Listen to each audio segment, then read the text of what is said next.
আল্লাহ রাসূল বলেন, ক্বালা রাসূলুল্লাহ সাল্লাল্লাহু আলাইহি ওয়াসাল্লাম, লিকুল্লি শাইইন সিকালাতুন ওয়া সিকালাতুল কুলুবি যিকরিল্লাহ। জোরে বলুন সুবহানাল্লাহ।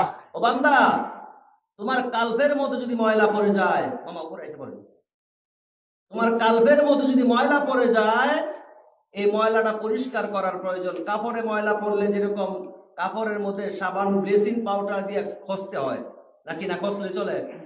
খসার প্রয়োজন হয়, খসলে কাপড় পরিষ্কার হয়। ও বান্দা, তুমি যদি আল্লাহ নামের জিকির করো, জিকির করা খসা দাও, কালবের মধ্যে ধাক্কা দাও, খসা দাও, এই ধাক্কায় ধাক্কায় তোমার কালবের ময়লা পরিষ্কার হয়ে যাবে। এই জন্য আল্লাহর ওলিদের দরবারে আল্লাহর ওলিরা কালবের জিকির করা এবং কালবে জরব মারার কথা বলে। এই জরব মারা শব্দটা হলো ধাক্কা দেওয়া। এই কালবে যখন ধাক্কা দিয়ে আল্লাহ নামের জিকির করে, আল্লাহ রাব্বুল আলামিন কালবের ময়লাটা পরিষ্কার করে দিয়ে কালবটা আয়নার মতো চকচক করে দেয়।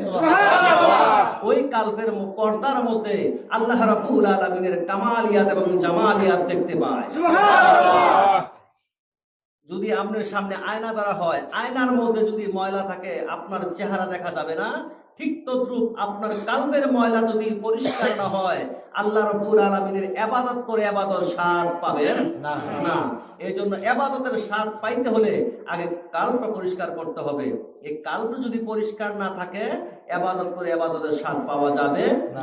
এই জন্য আল্লাহর ওলিরা, পীর মাশায়েখরা অজিবার ফাঁকে ফাঁকে ইসমে জাতের জিকির করা, ইসমে জাতের জিকিরের হুকুম দিয়ে দেয়, সর্বদাই তুমি ইসমে জাতের জিকির করবা। যখন বান্দা যখন ইসমে জাতের জিকির করতে করতে এই মানুষটা সাধারণ মানুষ থাকে না, আল্লাহর ওলি হয়ে যায়।